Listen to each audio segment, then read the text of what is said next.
পর্ব ১৯ হনুমানের মহৌষধি আনয়ন। একদিকে রামের শিবিরে জয়ের উল্লাস, অন্যদিকে রাবণের গৃহে তখন স্বজন হারানোর বেদনা। নিজের পুত্র, ভ্রাতা ও বীর যোদ্ধাদের হারিয়ে রাবণ শোকে দুঃখে ভেঙে পড়েছেন দেখে ক্রোধে জ্বলে উঠলেন রাবণ পুত্র ইন্দ্রজিৎ। তিনি যুদ্ধক্ষেত্রে এসে মায়া বলে অদৃশ্য থেকে ভয়াবহ যুদ্ধ শুরু করলেন। রামের শিবিরের কেউই অদৃশ্য ইন্দ্রজিতের সঙ্গে যুদ্ধে পেরে উঠলেন না। ইন্দ্রজিতের অস্ত্রে সুগ্রীব, অঙ্গদ, নীল, জাম্ববান সহ বহু বীর যোদ্ধা আহত হলেন। রাম লক্ষ্মণ অচেতন, শুধু ব্রহ্মার বরে হনুমানের কিছুই হল না এবং বিভীষণ রাক্ষস হওয়ার কারণে অক্ষত রইলেন। ইন্দ্রজিৎ জয়ের আনন্দে হাসতে হাসতে বিদায় নেওয়ার পর রাত্রি নামল।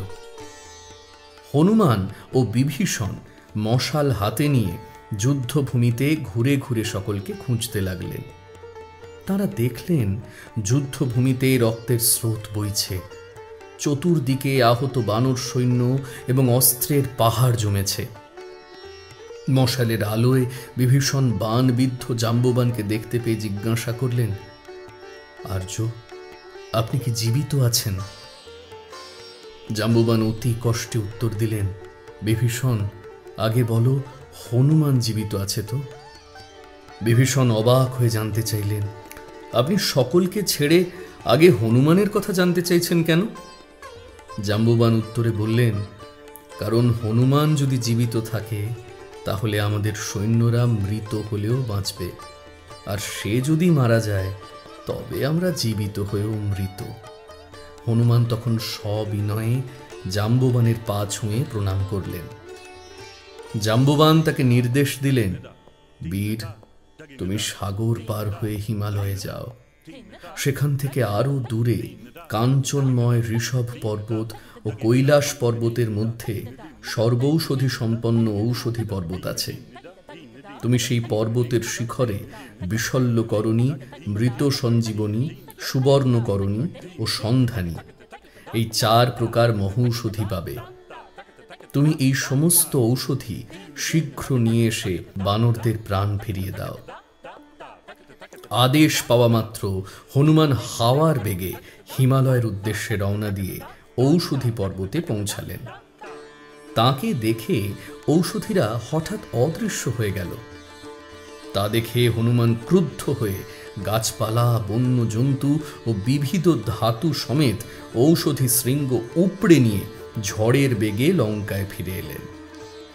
ঔষধির গন্ধ আঘ্রাণ করে রাম, লক্ষ্মণ ও আহত সৈন্যরা সুস্থ হলেন। তারপর হনুমান সেই ঔষধি পর্বত নিয়ে আবার হিমালয়ে গেলেন এবং যথাস্থানে রেখে রামের কাছে ফিরে এলেন। যুদ্ধে অজেয় হওয়ার বাসনায় ইন্দ্রজিৎ নিকুম্ভিলা যজ্ঞাগারে গিয়ে যজ্ঞ করছিলেন। তাঁর যজ্ঞ পণ্ড করার জন্য হনুমান, লক্ষ্মণ ও বিভীষণকে নিয়ে নিকুম্ভিলায় উপস্থিত হলেন। ইন্দ্রজিতের যজ্ঞ শেষ হওয়ার আগেই লক্ষ্মণ তাঁকে আক্রমণ করলেন। ইন্দ্রজিৎ রথে এবং লক্ষ্মণ হনুমানের কাঁধে চড়ে যুদ্ধ করতে লাগলেন। শেষে লক্ষ্মণ ইন্দ্রাস্ত্র ছুঁড়ে ইন্দ্রজিৎকে বধ করলেন। বীর পুত্রকে হারিয়ে আবার রণভূমিতে এলেন ক্রুদ্ধ রাবণ। রাবণের শক্তি শেলে লক্ষ্মণ মূর্ছিত হয়ে পড়লেন। সেই সময় সুসেনের নির্দেশে হনুমান আবার সেই 4 প্রকার মহৌষধি আনতে ঔষধি পর্বতে যান এবং ঔষধ বেছে আনতে দেরি হবে ভেবে তিনি পুনরায় ঔষধি পর্বতের শৃঙ্গটি তুলে নিয়ে লঙ্কায় আসেন।